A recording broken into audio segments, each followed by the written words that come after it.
महाराजा अर्थजर्क्सीस के शासनकाल के दूसरे वर्ष निसान मास के पहले दिन मोरदकै ने एक स्वप्न देखा। मोरदकै याईर का पुत्र था, याईर शिमई का और शिमई कीश का। वह बेन्यामीन कुल का था। वह सूसा नगर में रहने वाला यहूदी था। वह प्रतिष्ठित नागरिक था और राजा के दरबार में सेवक था। वह उन बंदियों में एक था जिन्हें बाबुल का राजा नबूकदनेस्सर यहूदा के राजा यकोन्याह के साथ यरूशलेम से ले आया था।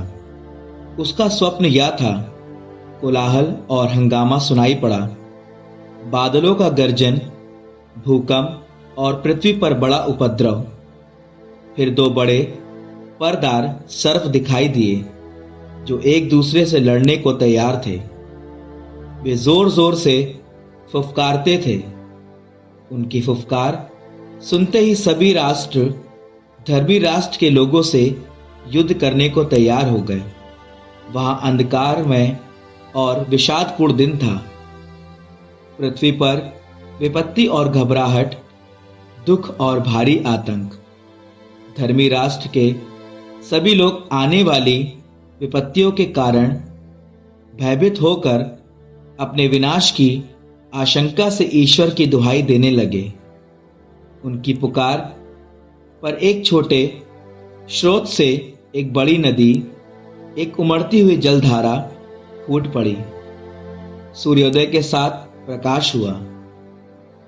दीनहीन लोग प्रतिष्ठित किए गए और वे शक्तिशाली लोगों को निगल गए। जगने पर मोरदकै उस स्वप्न और ईश्वर की योजनाओं पर अपना पूरा ध्यान केंद्रित कर रात तक उसका अर्थ तरह तरह से समझने का प्रयत्न करता रहा। उस समय मोरदकै बिगतान और तेरेश के साथ, जो राजा के कंचुकी और महल रक्षक थे, प्रांगण में विश्राम कर रहा था। उसने उनकी बातचीत सुनी और उनके षड्यंत्रों की छानबीन करने पर उसे यह पता चला कि वे राजा अर्थजर्क्सीस का वध करना चाहते हैं। उसने राजा को उनके विषय में यह सूचना दी। राजा ने उन दो कंचुकियों से पूछताछ कराई और उनके दोष स्वीकार करने पर उनका वध कराया।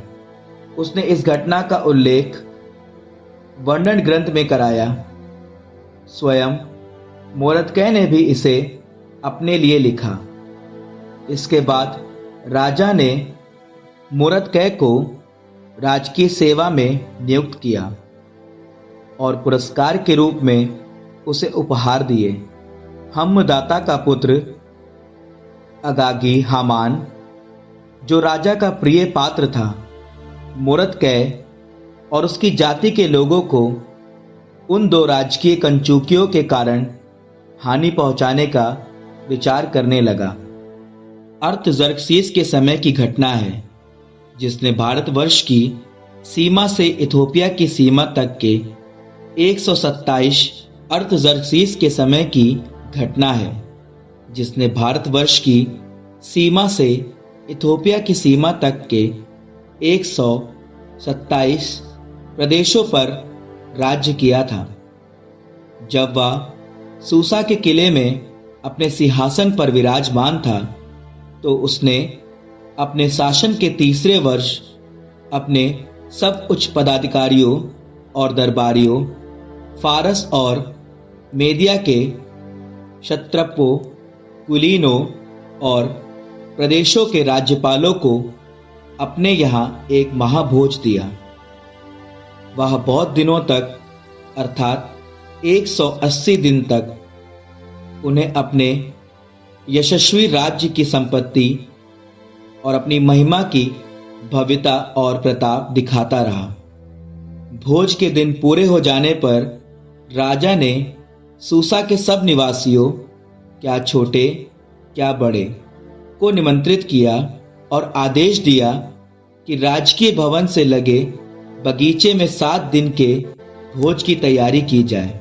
वहां चांदी की छड़ों में और संगमरमर के खंभों में बैंगनी रंग की छालटी की डोरियों पर सफेद सूती पर्दे टंगे थे और नीले रंग की झालरें लटक रही थी तथा लाल, सफेद, पीले और काले संगमरमर के फर्श पर सोने और चांदी के पलंग रखे गए थे। अतिथि सोने के विभिन्न प्रकार के पात्रों से पान करते थे। राजकीय वैभव के अनुरूप भरपूर अति उत्तम मदिरा परोसी जा रही थी। कोई पीने के लिए बाध्य नहीं किया जाता था, क्योंकि राजा ने अपने महल के सब पदाधिकारियों को आज्ञा दे रखी थी कि उन्हें प्रत्येक अतिथि का मन रखना चाहिए।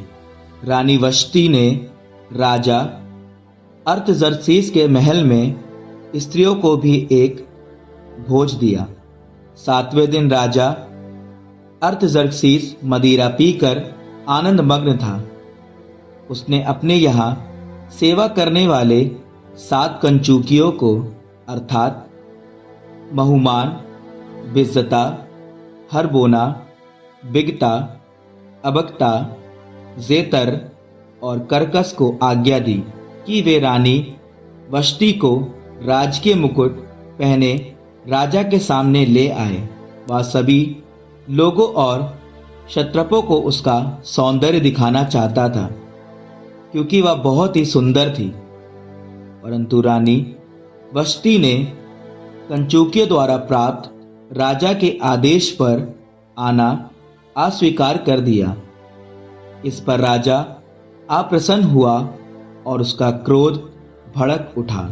राजा कानून और न्याय के विशेषज्ञों से परामर्श लेकर शासन करता था, इसलिए उसने उन विद्वानों को बुलाया जो परंपराओं से परिचित थे और जो उससे सबसे निकट थे, अर्थात कर्शना, शेतार, अदमाता, तरशीश, मेरेस, मरसना और ममुकान को।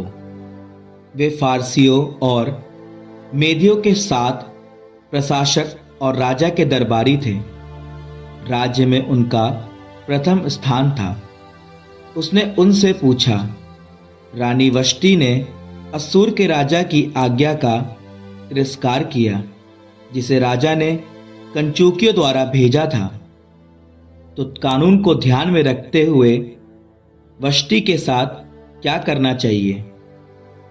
तब ममुकान ने राजा और प्रशासकों के सामने कहा, रानी वष्टी ने केवल राजा के ही विरुद्ध अपराध नहीं किया, बल्कि सब क्षत्रपों और सब लोगों के विरुद्ध भी, जो राजा अर्थजर्सीस के सब प्रदेशों में रहते हैं। रानी की यह बात सब स्त्रियों को मालूम हो जाएगी। रानी की यह बात सब स्त्रियों को मालूम हो जाएगी और इससे वे अपने पतियों को यह कहते हुए तुच्छ समझने लगेंगी कि राजा अर्थजर्सीस ने रानी वष्टी को अपने सामने आने की आज्ञा दी थी, लेकिन वह नहीं आई।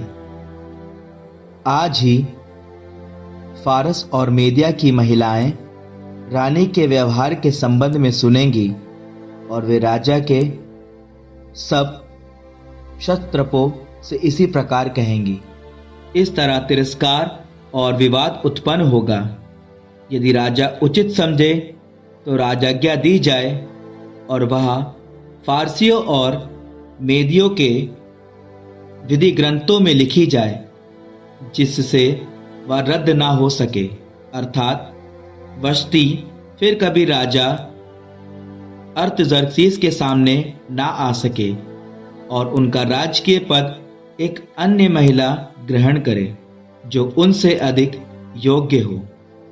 यदि राजा का यह निर्णय उनके सारे राज्य में, जो बहुत विस्तृत है, सुनाया जाएगा, तो सब पत्नियां अपने अपने पतियों का सम्मान करेंगी, चाहे वे बड़े हो या छोटे। राजा और प्रशासकों को यह परामर्श अच्छा लगा और राजा ने ममुकान के परामर्श के अनुसार कार्य किया।